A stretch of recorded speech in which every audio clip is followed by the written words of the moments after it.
최고의 승리는 자기 자신을 이기는 것이다. 법구경에 이르기를 전장에서 수천의 적을 물리친다 해도 자기 자신을 극복하는 것보다 더 위대한 승리는 없다.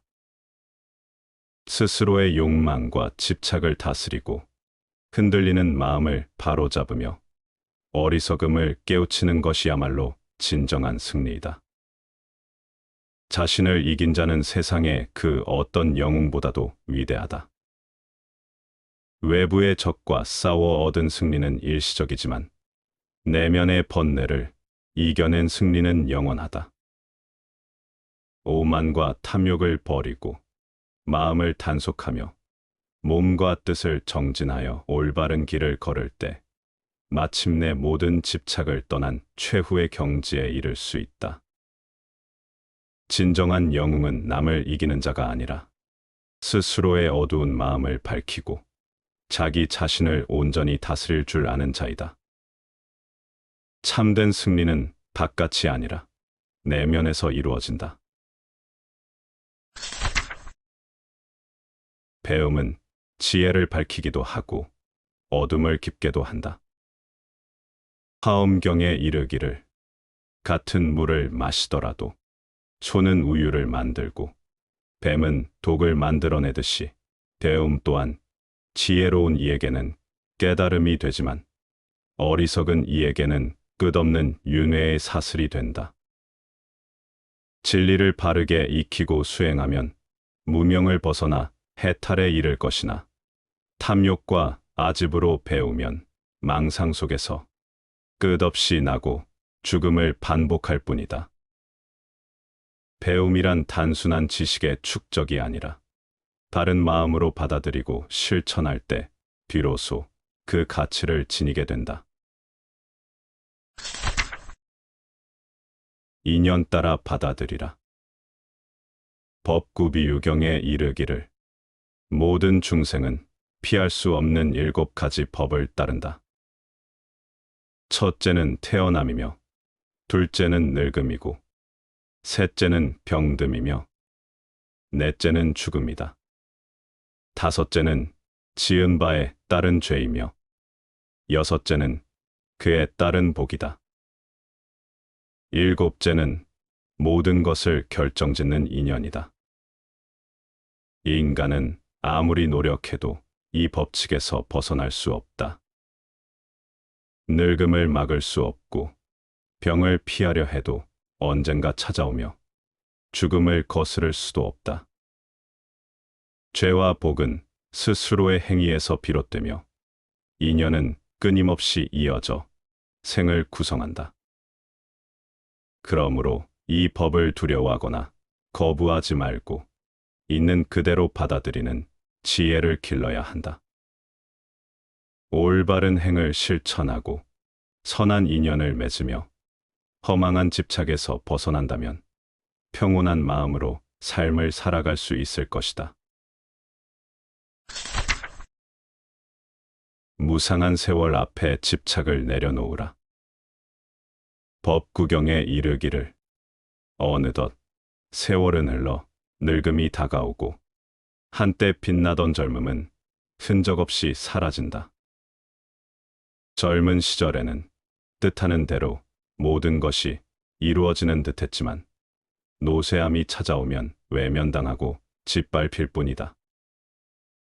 100년을 살아간다 해도 결국 죽음 앞에서는 한순간의 과거가 될 뿐이며 늙었다고 남들이 싫어하는데 병까지 걸리니 하루하루가 더욱 위태롭다. 목숨은 마치 마르기 직전의 작은 연못에 갇힌 물고기와 같아 기쁨을 찾기 어려운 법이다. 늙음이 오면 얼굴은 초췌해지고 병이 들면 육신은 스스로 무너져 내린다. 마침내 온몸이 쇠잔해지고 부패하듯이 생명도 그러하니 이 무상한 진리를 깨닫고 헛된 집착을 내려놓아야 한다. 덧없는 인연 속에서 집착을 버리고 해탈의 길을 따르라. 법구비 유경에 이르기를 부처님께서 말씀하셨다. 사람이 죽으면 영혼은 몸을 떠나 새로운 삶을 찾아간다. 부모와 자식, 부부와 형제의 인연도 한 곳에 머무는 것이 아니라 마치 여관을 스쳐가는 나그네와 같아서 아침이 밝으면 각자의 길로 떠나가는 법이다.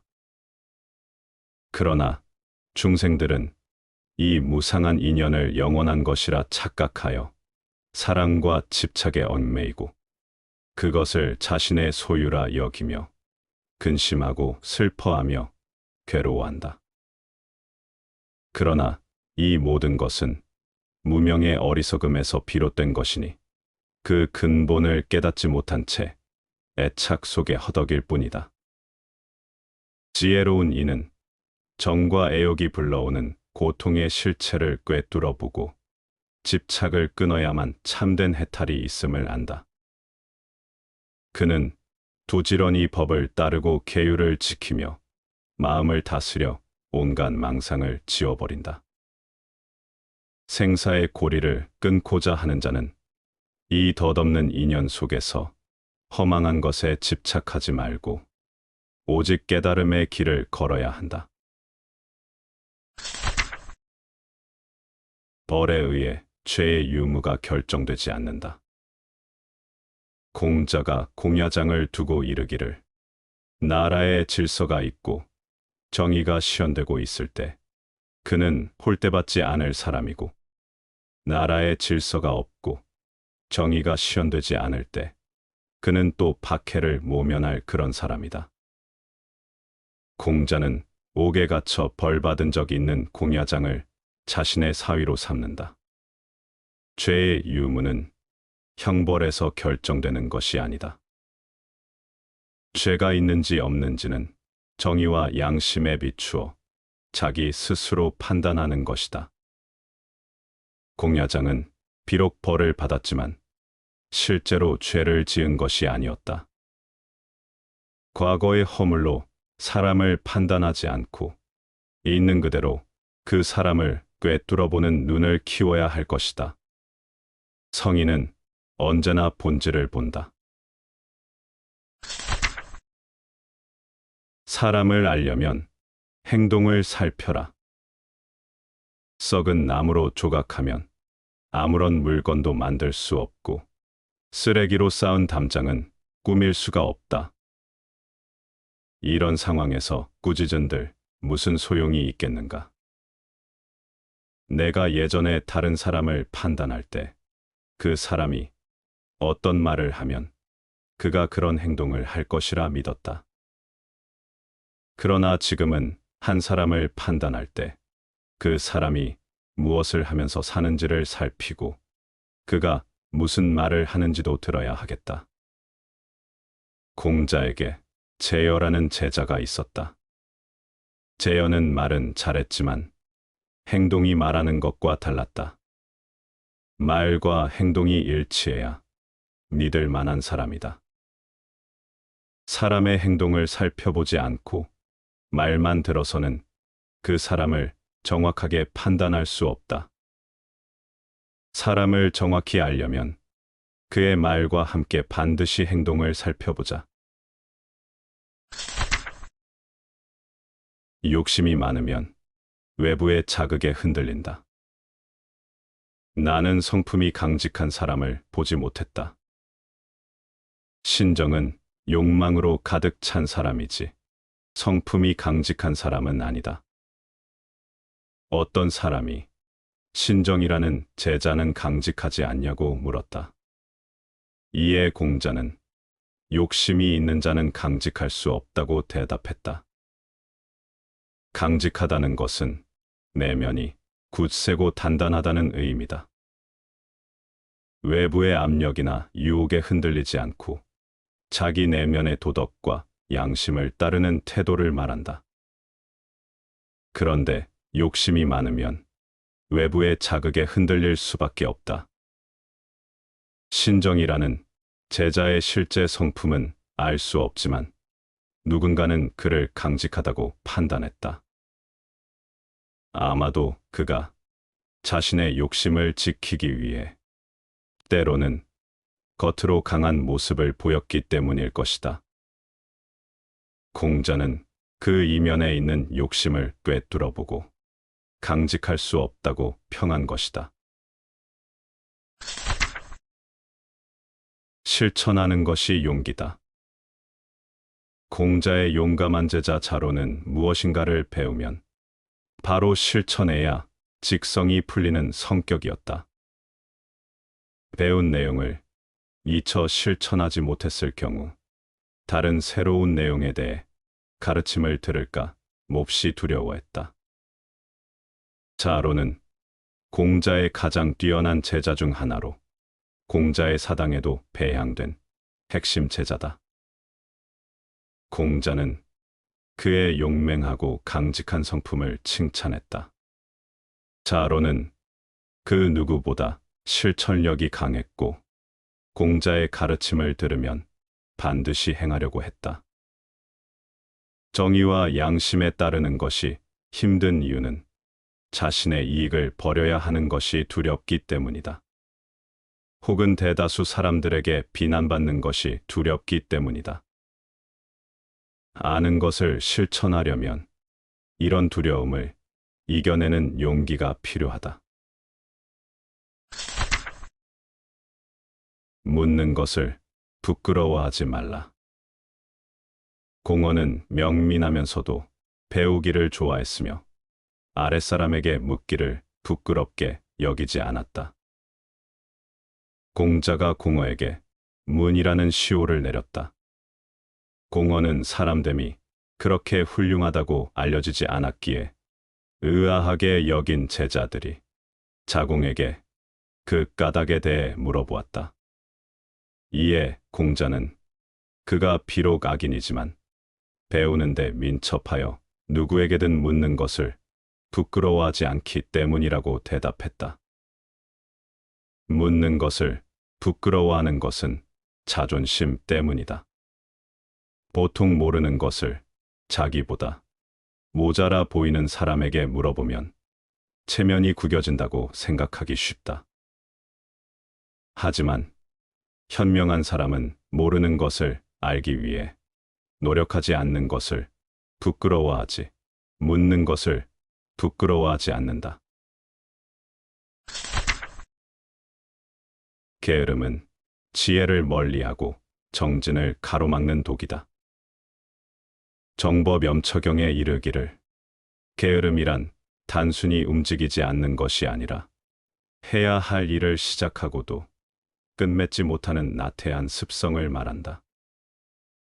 게으름에 빠진 자는 의지가 나약하여 세상의 경멸과 비방을 받을 뿐만 아니라 스스로도 괴로움 속에 허덕이게 된다. 생이 끝난 뒤에는 그 어리석음의 과보로 인해 어둠과 고통이 가득한 악도에 떨어지게 될 것이다. 게으름은 마치 맹렬히 타오르는 불길과 날카로운 칼날 같으며 깊고 험한 벼랑에 내던져진 것과 같다. 또한 사나운 독사처럼 사람의 삶을 서서히 파괴하고 마침내 파멸로 이르게 한다. 게으른 자는 수행과 배움을 등한시하여 지혜를 쌓지 못하고 바른 법과 그릇된 법을 분별하지 못한다. 마땅히 행해야 할 것과 삼가야 할 것을 분간하지 못하는 것도 모두 경전을 가까이 하지 않고 가르침을 듣지 않으며 나태하게 살아가기 때문이다. 그러므로 수행자는 반드시 게으름을 멀리하고 부지런히 정진해야 한다. 몸과 마음을 바르게 다스려 쉼 없이 노력한다면 결국 참된 지혜를 증득하고 해탈의 길에 이를 것이다. 게으름은 모든 허물의 근원이다. 보살본행경에 이르기를 부처님께서는 수행에 나태한 제자들을 보시고 안한 존자에게 말씀하셨다. 게으름은 모든 행위의 장애가 되느니라. 세속에서 게으른 이는 마땅히 입어야 할 옷과 먹어야 할 음식을 갖추지 못하고 가업 또한 흥하지 못하나니 이는 나태함이 삶을 피폐하게 만들기 때문이다. 출가한 수행자가 게으름을 버리지 못하면 마침내 생사의 고통을 벗어나지 못하리라. 모든 성취는 오직 정진을 바탕으로 이루어진다. 물이 흐르지 않으면 썩듯이 수행자가 부지런히 정진하지 않으면 돌을 닦을 수 없으며 지혜 또한 증장되지 않는다. 게으름은 곧 번뇌를 키우고 수행의 길을 가로막는 장애가 되나니 이를 단호히 끊고 정진의 마음을 더욱 굳건히 하여야 한다. 부지런히 힘쓰는 이는 마침내 수행의 공덕을 성취하여 태탈과 깨달음에 이르리니 수행자는 게으름을 멀리하고 끊임없이 정진하여 마땅히 바른 도를 이루어야 할 것이다. 물방울이 돌을 뚫는 것 같이 정진하라. 불수반열반약 설교개경에 이르기를 부처님께서 말씀하셨다. 부지런히 정진하는 자에게는 어떤 일도 장애가 되지 않느니라.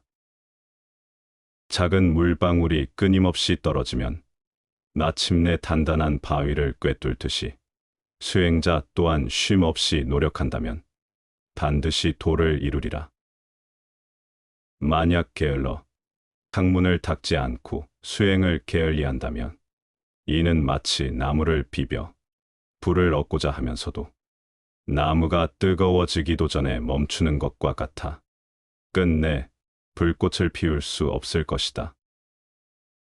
수행의 길은 끊임없는 노력 속에서 열리며 인내와 정진 없이는 깨달음에 이를 수 없다. 그러므로 수행자는 작은 인연이라도 소홀히 하지 말고 한 걸음 한 걸음 꾸준히 나아가야 한다.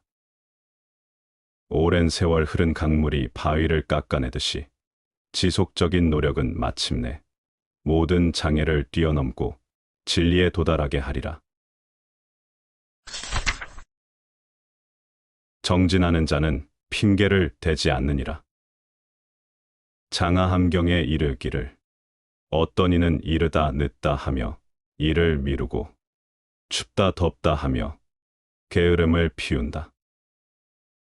이렇듯 핑계를 대며 나태하게 지내니 시작한 일도 끝맺지 못하고 이루어진 일마저 무너지고 만다. 그러나 지혜로운 이는 외부의 조건에 흔들리지 않고 오직 정진할 뿐이다. 추위와 더위를 가리지 않고 아침 저녁으로 부지런히 노력하면 어떠한 일도 성취되지 않음이 없으며 마침내 모든 근심과 걱정을 벗어나게 되리라. 정진의 공덕은 한량없느니라.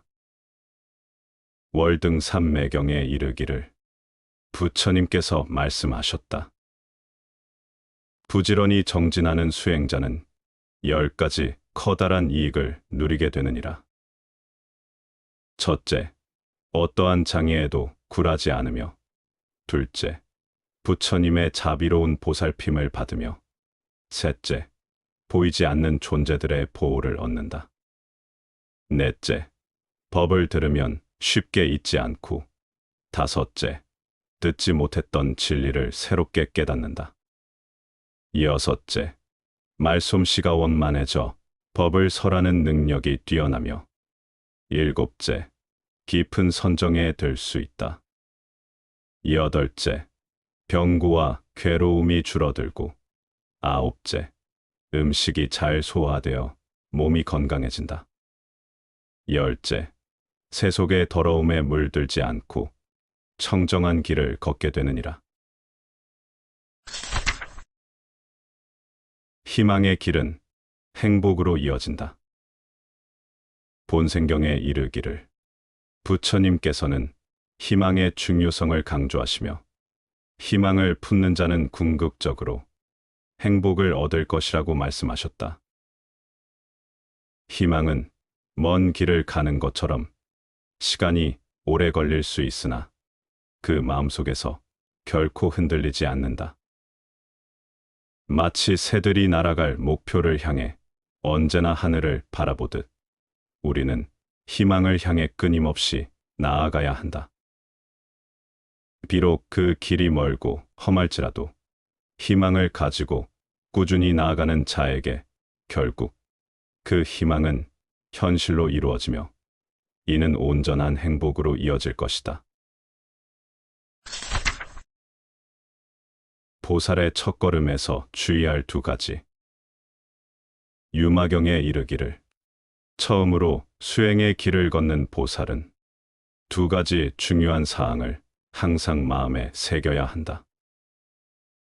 첫째, 심오한 경전을 접하고 나서 그 진리에 놀라거나 두려워하여 의심을 품고 믿지 않는 것. 이는 올바른 이해와 신뢰를 방해하는 요소로 진리의 길을 올바르게 걸어갈 수 없게 만든다.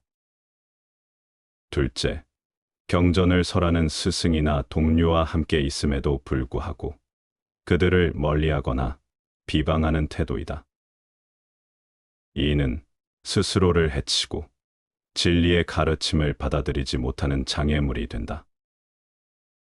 보살은 이 두 가지를 경계하고 마음을 고요히 하여 진리의 깊은 가르침을 온전히 받아들여야 한다.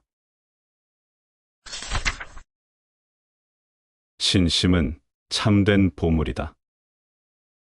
대장엄론경에 이르기를 비록 물질적인 부를 소유하지 않더라도 신심을 가진 이라면 참된 부자라 할 수 있다.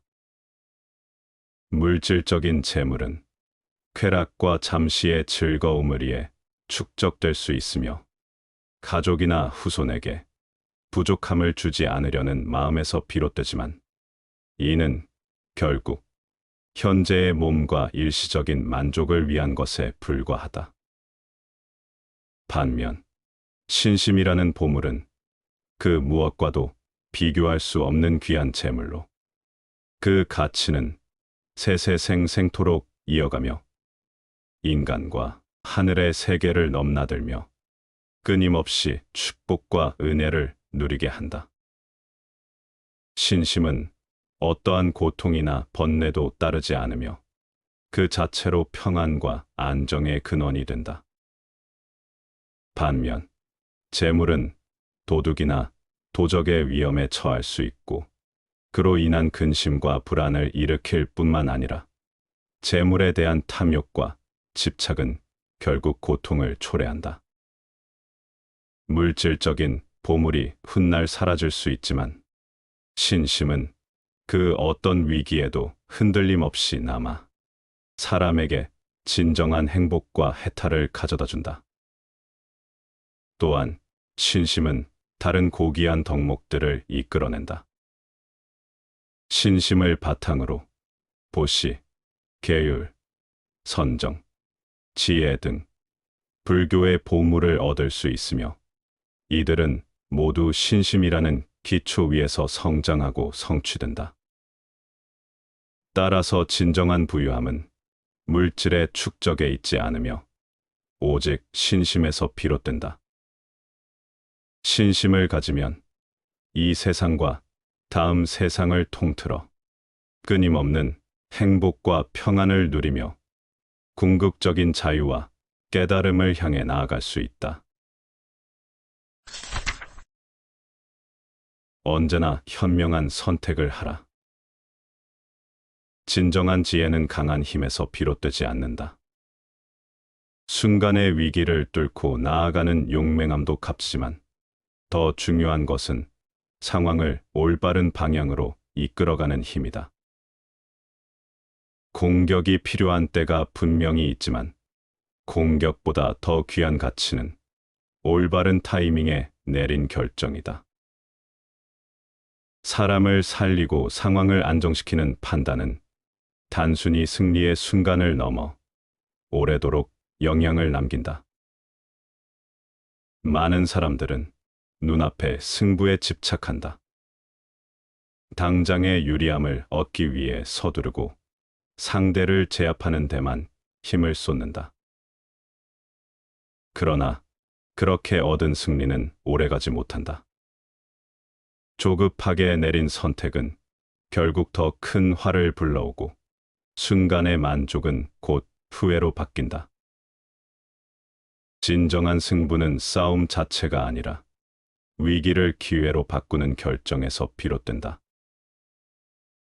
현명한 사람은 감정에 휘둘리지 않는다. 상대의 도발에 흔들리지 않고 순간의 분노에 휩쓸리지 않는다. 언제 물러서야 하는지, 언제 손을 내밀어야 하는지, 언제 단호하게 나아가야 하는지를 아는 것이 진짜 힘이다. 사람의 성패는 머리의 영리함보다 가슴의 차분함에서 갈린다. 삶도 마찬가지다. 우리는 매일 선택의 기로에 서 있다. 가정에서, 직장에서, 인간관계 속에서 수많은 갈림길을 마주한다. 그때마다 최선의 결정을 내릴 수 있는 사람만이 인생의 무게를 감당한다. 순간의 유혹에 끌려가는 사람은 결국 스스로 무너지고 깊이 고민하고 현명하게 판단하는 사람은 더 단단해진다. 결국 중요한 것은 이기는 방법이 아니라 무너지지 않는 방법이다. 승리보다 소중한 것은 살아남는 것이고 공격보다 귀한 것은 지켜내는 것이다. 삶은 전쟁터가 아니다. 그러나 전쟁보다 더 치열할 때가 많다. 그 속에서 오래 살아남으려면 언제나 현명한 선택을 해야 한다. 타고난 힘을 찾고 그 길을 걸어라. 누구나 한 가지 이상은 남보다 뛰어난 재능을 가지고 태어난다. 어떤 이는 날카로운 판단력으로 앞을 내다보고 어떤 이는 흔들림 없는 용기로 남들이 두려워하는 길을 걸어간다. 또 어떤 이는 순발력으로 순간을 잡아내고 누군가는 강인한 체력으로 긴 시간을 버텨낸다. 어떤 이는 높은 지능으로 문제를 풀어내며 또 다른 이는 깊은 감성으로 사람의 마음을 움직인다. 하지만 많은 사람들은 자신의 장점을 제대로 알지 못한 채 살아간다.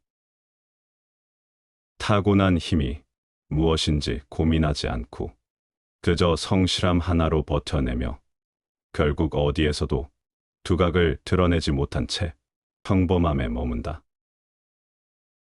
열정을 쏟아붓지만 방향이 잘못된 경우 노력은 고통만 남기고 시간이 흐른 뒤에야 허망하게 돌아보게 된다. 가장 안타까운 것은 재능이 없는 분야에 매달려 수십 년을 보낸 후 이미 늦은 시점에서야 다른 가능성을 깨닫는 일이다. 진정한 성장은 자신이 가진 힘을 정확히 알아보는 데서 시작된다. 남이 가진 것을 부러워하며 억지로 따라가는 삶은 오래가지 못한다. 비교와 모방으로는 결코 최고의 자리에 설 수 없다. 자신이 잘할 수 있는 단 하나의 영역을 찾아내고 그것을 갈고 닦아 깊이 뿌리내려야 한다. 그래야만 자신만의 길을 만들 수 있다. 재능은 스스로 발견하지 않으면 결코 드러나지 않는다. 남들이 말해주길 기다리기보다 끊임없이 부딪히고 탐색해야 한다. 삶의 초점은 부족한 점을 억지로 메우는데 두는 것이 아니라 잘할 수 있는 것을 더욱 단단하게 키워내는 데 있어야 한다. 강점이 힘을 가지는 순간 인생의 방향은 분명해지고 흔들림이 줄어든다. 결국 중요한 것은 자신에게 주어진 도구를 올바르게 쓰는 것이다. 모든 사람은 같은 무기를 쥔 것이 아니라 저마다 다른 칼과 방패를 가진 채 살아간다. 남의 무기를 탐내느라 시간을 허비하지 말고 내 손에 쥐어진 것을 단단히 쥐어야 한다. 그것이 나를 지켜주고 또 나를 최고로 만들어줄 유일한 길이다. 드러내지 않는 지혜. 성공을 이루고 싶다면 무엇보다 먼저 기억해야 할 것은 완성되지 않은 것을 함부로 드러내지 않는 것이다. 아직 굳지 않은 것을 남들 앞에 내놓는 순간 그저 미완의 모습만 보이게 되고 불필요한 평가와 의심을 불러온다. 사람들은 성공한 결과보다 과정에 더 많은 흠을 잡기 마련이다. 특히 미리 떠벌리고 다니면 도리어 고운 시선을 받기 어렵다. 도와주기는커녕 입만 가볍다고 여겨 조롱받을 수도 있다. 사람의 마음은 묘해서 조용히 준비하다가 갑자기 드러나는 성과에 더 큰 가치를 느낀다. 반대로 예고가 길고 떠들썩했던 결과는 웬만큼 훌륭하지 않고서는 쉽게 감흥을 주지 못한다. 그렇기에 신중한 태도는 언제나 자신을 지켜주는 방패가 된다. 속내를 쉽게 드러내지 않는 사람이 결국 존중받는다. 신비스러움은 억지로 꾸며내는 것이 아니라 말을 아끼고 보여줄 것만 보여주며 자연스럽게 형성되는 것이다. 모든 것을 다 말할 필요도, 모든 계획을 다 공개할 이유도 없다. 스스로 선택해 드러낸 만큼만 상대는 알게 되고 그 한정된 정보가 오히려 기대와 호기심을 키운다. 계획을 미리 밝히면 부담은 커지고 실패했을 때는 2배의 비난이 돌아온다.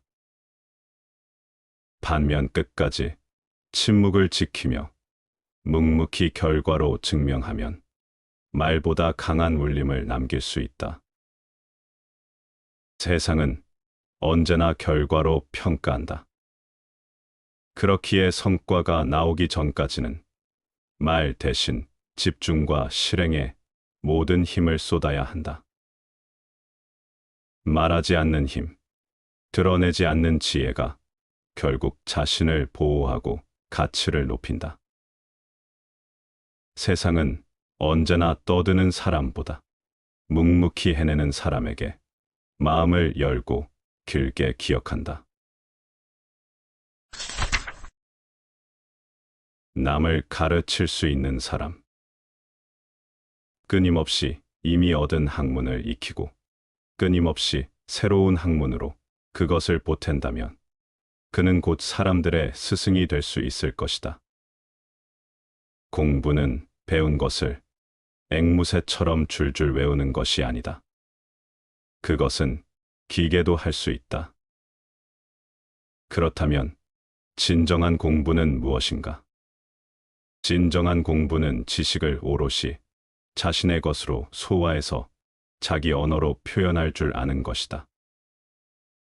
알고 있는 것을 연결하고 실천하고 새로운 것을 만들어내는 것이 공부다. 이미 배운 것에만 매몰되어서도 안 된다. 언제나 새로운 것을 기꺼이 받아들이려는 열린 마음, 말랑말랑한 두뇌가 필요하다.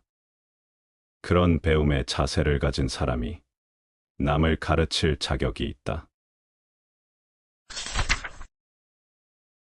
사람이 지닌 그릇의 크기는 그 자신에게 달렸다. 명석한 사람은 자신이 하나의 가련한 기계가 되어 단지 한 가지 일을 하는데 적합한 사람이 되도록 허용하지 않는다. 군자는 그릇처럼 국한되지 않는다. 그릇은 모양과 크기, 용도가 정해져 있다. 변화의 가능성이 없는 물건이다. 하지만 사람은 언제나 변화와 성장의 가능성을 갖고 있다. 나는 이런 사람이야 라고 생각하면 딱 그 생각만큼의 사람이 된다. 어릴 때부터 발이 묶여지는 코끼리는 아무리 용을 써도 도망갈 수 없다고 스스로 한계선을 그어버린다. 그 결과 어른 코끼리가 되어 충분히 힘이 강해졌을 때도 가느다란 줄로 발을 묶어두어도 자유롭게 돌아다니려는 생각 자체를 하지 못한다. 자신의 한계를 설정하지 마라. 그 순간 모든 가능성은 현실이 되지 못하고 사장되어 버린다. 행동을 먼저 하고 말을 나중에 하라. 명석하고 훌륭한 성품을 가진 사람은 먼저 실행하고 나중에 말한다. 실행한 이후에 또 실행한 것에 따라 말하는 사람이다. 말만 많은 사람을 보면 믿음이 가지 않는다. 빈 수레가 요란한 법이다. 실제로 행동은 하지 않으면서 말만 앞세우는 사람은 실속이 없다. 명석한 사람은 말이 많지 않다. 주저리 말을 늘어놓지 않고 행동으로 자신을 증명한다. 말하는 것은 어렵지 않다. 실행하는 것이 어렵다. 말은 누구나 할 수 있지만 정말로 해내는 사람은 드물다. 의리를 바탕으로 어울려라. 명석한 사람은 공정하지만 중립을 지키지 않는다. 어리석은 사람은 중립을 지키지만 공정하지는 않다. 사람과 사귈 때 이익을 우선하면 관계가 오래가지 못한다. 상대를 통해 얻을 수 있는 이익이 사라지면 그 관계도 흐지부지되기 때문이다. 이익이 아닌 의리를 바탕으로 사람을 사귀고 마음으로 친밀함을 더한다면 건강한 관계를 유지할 수 있다. 아무 때나 편하게 연락하는 친구처럼 많은 사람과 두루 가깝게 지낼 수 있다. 하지만 권력이나 사회적인 신분, 주변의 상황, 이익 등을 염두에 둔 관계는 진정성이 없다.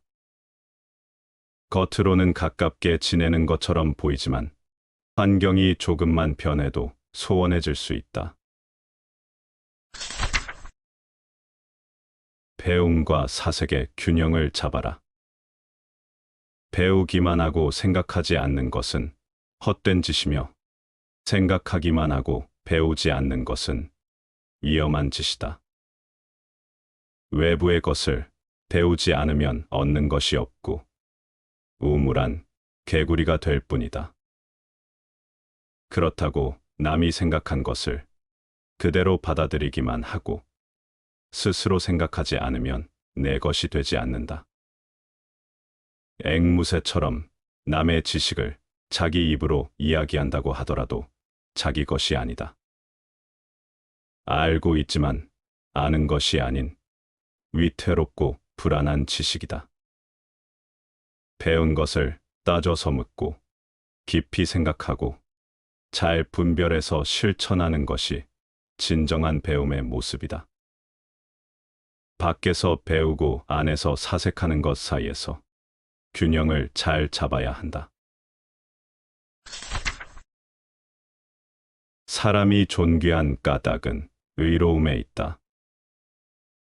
물과 불은 기운은 있되 생명이 없고 풀과 나무는 생명이 있되 지각이 없으며 새와 짐승은 지각은 있되 의로움이 없다.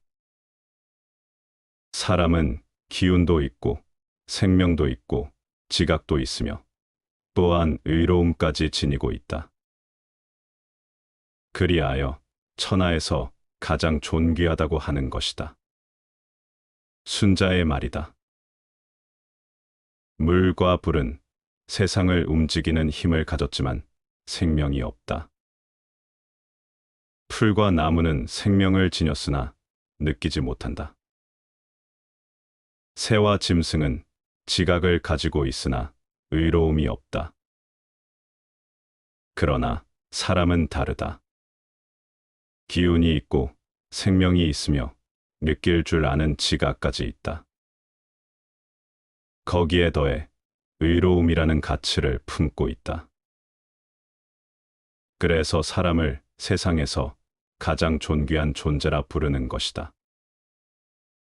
의로움은 단순히 옳고 그름을 판단하는 수준을 넘어선다. 그것은 인간이 다른 모든 존재와 구별되는 기준이다. 이익만을 좇는다면 짐승과 다를 바 없다. 욕망만을 따르며 사는 것은 살아있는 것 같아도 결국 방향을 잃은 것이다.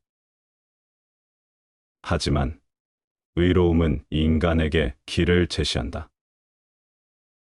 삶의 순간마다 선택을 가능하게 하고 그 선택이 쌓여 한 사람의 품격을 만든다. 사람은 종종 자신이 가진 기운과 생명, 지각만으로 충분하다 착각한다.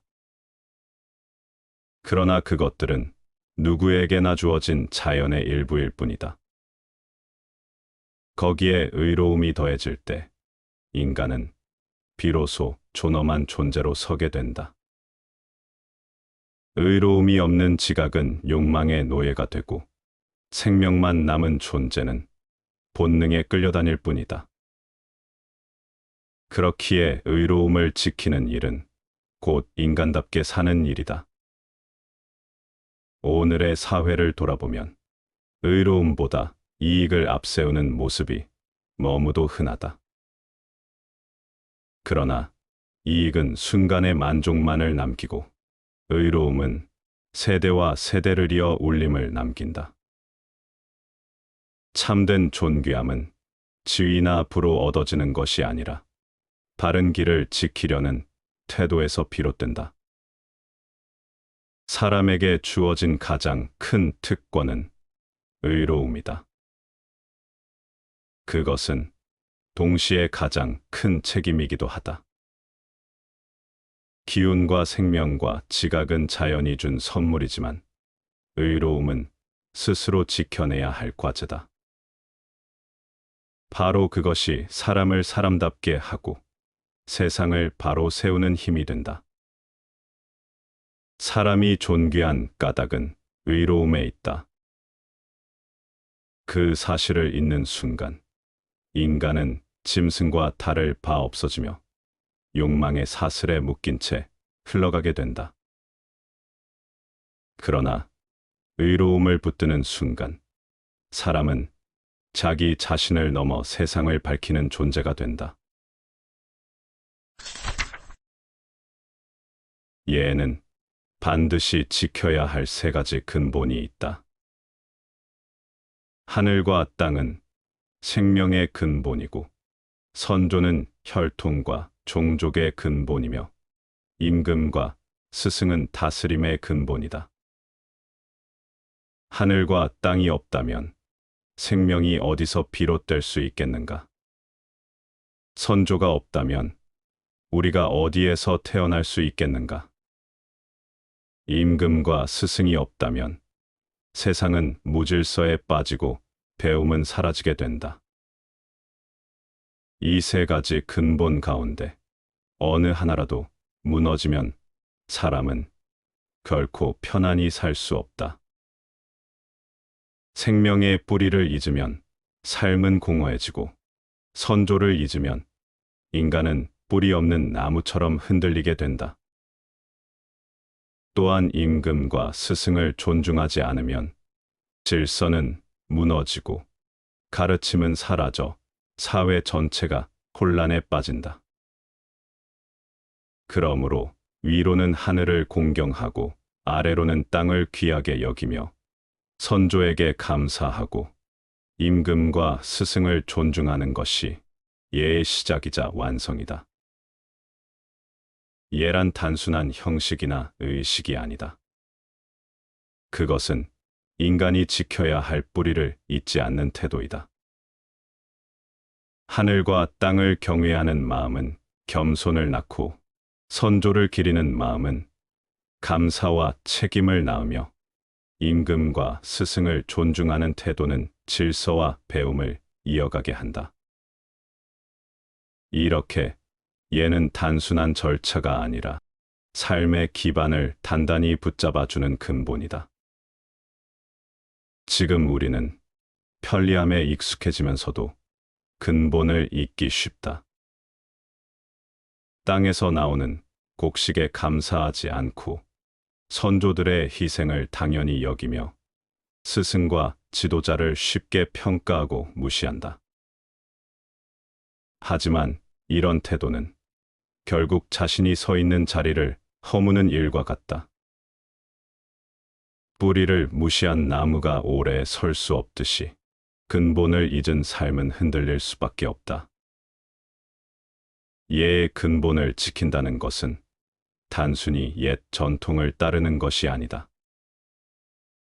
그것은 자신이 어디에서 왔고 무엇에 기대어 살아가며 누구의 가르침을 통해 성장했는지를 잊지 않는 태도다. 이 마음을 잃지 않을 때 인간은 방황하지 않고 세상 속에서 제 자리를 지킬 수 있다. 예는 인간답게 사는 뿌리다. 결국 예는 인간의 삶을 떠받치는 가장 깊은 뿌리이자 인간다운 삶의 기초다. 허망한 삶을 사는 소인의 얼굴. 소인은 언제나 엉뚱한 곳에 힘을 쏟는다. 쓸데없는 일에 몰두하면서도 정작 자신이 믿음을 얻기를 원한다. 남을 속이고 꾸미는데 능하면서도 남들이 자신과 가까이 지내주기를 바란다. 심지어 짐승과 같은 행동을 하면서도 세상으로부터 착하다는 평가를 갈망한다. 이것이 바로 소인의 근본적인 모순이다. 그들이 불행한 이유는 행동과 바람이 서로 맞지 않기 때문이다. 속임수를 일삼는 사람에게 믿음이 돌아올 리 없다. 거짓된 삶을 살면서 친밀함을 바라는 것은 공허한 욕심일 뿐이다. 금수와 다를 바 없는 행실을 하면서도 착하다는 이름을 원한다면 그것은 스스로를 속이는 것에 지나지 않는다. 그러나 이 모습은 단지 남의 이야기가 아니다. 우리 역시 순간의 이익에 눈이 멀어 신의를 저버린 적은 없는가? 겉모습을 치장하고 본심을 감춘 채 사람들에게 인정받고 싶었던 적은 없는가? 남을 속이면서도 그가 나를 이해해 주기를 기대한 적은 없는가? 소인의 그림자는 언제든 내 안에서 피어날 수 있다. 사람은 말이 아니라 삶의 무게로 평가받는다. 신뢰는 일관된 진실에서 나온다. 존중은 구걸하는 것이 아니라 쌓아 올리는 것이다. 소인의 길을 가면 잠시의 이익은 있을지 몰라도 결국 본 모습이 드러나고 모든 것이 무너진다. 그러므로 자신을 돌아봐야 한다. 내가 원하는 것과 내가 하고 있는 것이 일치하는가? 믿음을 원한다면 먼저 진실해야 하고, 존경을 바란다면 먼저 바르게 살아야 한다. 사람의 삶은 말로 남지 않고 행실로 남는다. 소인은 늘 허망한 것을 좇다가 자신을 속이며 사라진다. 반대로 군자는 속을 바로 세우고 행동을 그에 맞게 한다. 삶의 무게가 말보다 앞설 때 비로소 그 사람은 군자가 되고 세상은 그를 존귀하게 여긴다. 거절하는 사람을 움직이는 법. 누군가는 부탁을 잘 들어주고 누군가는 단호하게 거절부터 한다. 부탁을 쉽게 들어주는 사람은 자물쇠 없는 금고 같다. 힘들이지 않고 원하는 것을 얻을 수 있는 사람들인 것이다. 하지만 문제는 거절을 잘하는 사람이다. 이들에게 뭔가를 요청할 땐 타이밍과 기술이 필요하다. 그가 기분 좋을 때를 노려야 한다. 식사를 마친 직후 여유가 생겼을 때, 마음이 편안하고 정신이 맑을 때가 적기다. 사람은 좋은 기분 속에서 더 쉽게 마음을 열기 때문이다. 반대로 누군가에게 부탁했다가 거절을 당한 그 순간에 또 다른 사람이 다가가 부탁을 한다면 그건 이미 거절을 예약한 것이나 마찬가지다. 마음이 가라앉아 있을 때 슬픈 일을 겪은 직후에도 부탁은 피하는 게 좋다. 그럴 땐 마음이 닫혀 있고 그 어떤 말도 귀에 들어오지 않기 때문이다. 그리고 무엇보다 중요한 건 당신이 먼저 그에게 호의를 베푸는 일이다. 천박하지 않고 은혜를 잊지 않는 사람이라면 당신의 진심 어린 배려를 기억하게 마련이다. 그때 당신의 부탁은 하나의 거래가 아니라 따뜻한 신뢰 위에 놓이게 된다. 그러면 거절보다는 수락이 훨씬 쉬워진다. 상대를 움직이고 싶다면 그의 기분, 상태, 기억 속의 당신을 먼저 살펴야 한다. 부탁은 말보다 준비가 먼저인 일이다. 먼저 베풀어야 호의가 된다. 지혜로운 사람은 주는 법을 안다. 그들은 기다리지 않는다. 상대가 요구하기 전에 먼저 내어준다. 그것은 의무가 아니라 호의가 된다. 먼저 베푼다는 건 단순한 친절이 아니다. 그 안엔 두 가지 힘이 숨어 있다. 하나는 당신이 관대한 사람이라는 인상을 심는 일이고, 다른 하나는 미래의 부담을 현재의 호의로 바꾸는 일이다. 당신이 언젠가 어차피 들어주어야 할 부탁이라면 그가 말 꺼내기 전에 먼저 행동하라. 그러면 그는 고마움을 안고 돌아설 것이고 당신에게 보답하려는 마음을 키우게 된다. 반대로 요구를 받고 나서야 겨우 베푼다면 그건 거래처럼 보일 뿐이다. 관대함은 사라지고 남는 건 의무감뿐이다. 그러나 이것을 아무에게나 써선 안 된다. 은혜를 아는 사람에게만 통한다. 배은망덕한 사람에게 먼저 베풀면 그는 오히려 그것을 당연하게 여기고 귀찮은 빚이라도 진 것처럼 불편해할 수도 있다. 베풀음은 신중한 선택이다. 무조건적인 호의가 아니라 사람을 보는 눈이 있어야 하는 일이다. 누군가에게 먼저 다가가고 싶은가? 그가 어떤 사람인지부터 살펴보라. 그리고 가치 있는 사람이라면 말을 꺼내기 전에 먼저 손을 내밀어라. 그 작은 선행이 당신의 큰 평판을 만든다. 호의도 지나치면 짐이 된다. 호의는 줄수록 좋은 것 같지만 지나치면 오히려 독이 된다. 상대가 갚을 수 없는 만큼의 호의를 받으면 그 고마움은 감동이 아니라 짐이 된다. 지혜로운 사람은 상대가 감당할 수 있을 만큼만 베푼다. 은혜는 부담이 되지 않을 때 진짜 마음으로 돌아온다. 너무 많은 것을 한 번에 주지 마라. 그건 주는 것이 아니라 관계의 균형을 깨는 일이다. 그리고 받은 사람에게 은혜를 갚으라며 채근하지 마라. 되갚을 수 없다는 무력감은 자존심을 상하게 하고 결국 관계를 멀어지게 만든다.